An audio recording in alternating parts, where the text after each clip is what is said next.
রাজা হয়েছিলেন। তারপর তার পুত্র সলোমন সিংহাসনে বসেন। সলোমনের মৃত্যুর পর ঈশ্বরের প্রজারা খুবই মন্দ রাজাদের অধীনে ছিল। রাজা আহাব ছিল তাদের মধ্যে সবচেয়ে মন্দ। তার স্ত্রী ইসেবল বাল নামের এক দেবতাকে মিথ্যে ঈশ্বর বানিয়ে উপাসনা করত।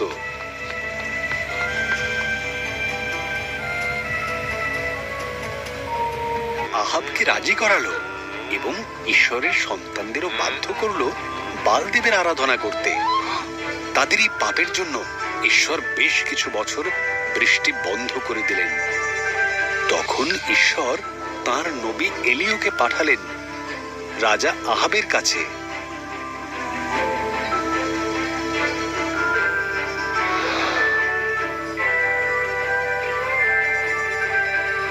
অমান্য করেছ এবং বালদেবের উপাসনা করেছ। এলিয়া বলল, প্রত্যেককে বলো, এমনকি বালদেবের নবীরাও যেন বাদ না যায়। তোমরা সবাই আমার সাথে কর্মিল পর্বতে দেখা করো।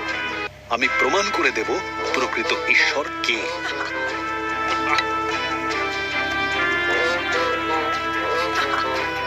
সবাই একত্রিত হলো। এলিয়া সকলের উদ্দেশ্যে বলল, তোমরা মনস্থির করো, প্রভু যদি ঈশ্বর হন তাঁকে তোমরা অনুসরণ করো, আর যদি বালদেব নিজেকে প্রমাণ করেন তবে তাকে অনুসরণ করো। এবং আমি একটি করে বলদ হত্যা করে তাকে একটি বেদির ওপর রাখব এবং প্রার্থনা করব, সেই বলদগুলিকে ঝলসানোর জন্য যে ঈশ্বর অগ্নি বৃষ্টি করবেন তিনিই হবেন প্রকৃত ঈশ্বর।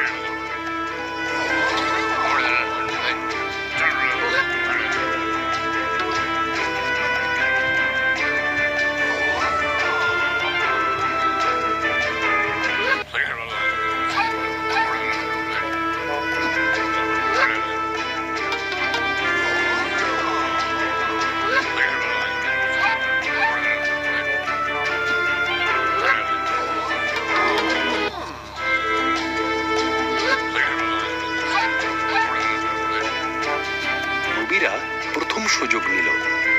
সারা সকাল তারা বালদেবের কাছে প্রার্থনা করল, কিন্তু কোনো আগুন এলো না।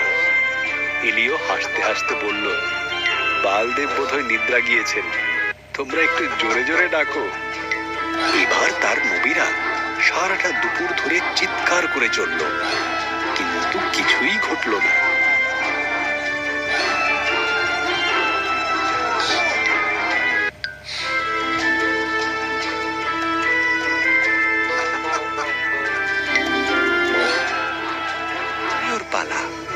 সে প্রথমে একটা বেদি তৈরি করলো, তার উপর বলদটিকে রেখে কাঠকুটো দিল তার উপর। বেদির চারপাশ দিয়ে সে মাটি খুঁড়ে গর্ত তৈরি করলো। এরপর সে পুরো জায়গাটার উপরেই জল ঢাললো, যতক্ষণ না গর্তটা জল ভর্তি হচ্ছে।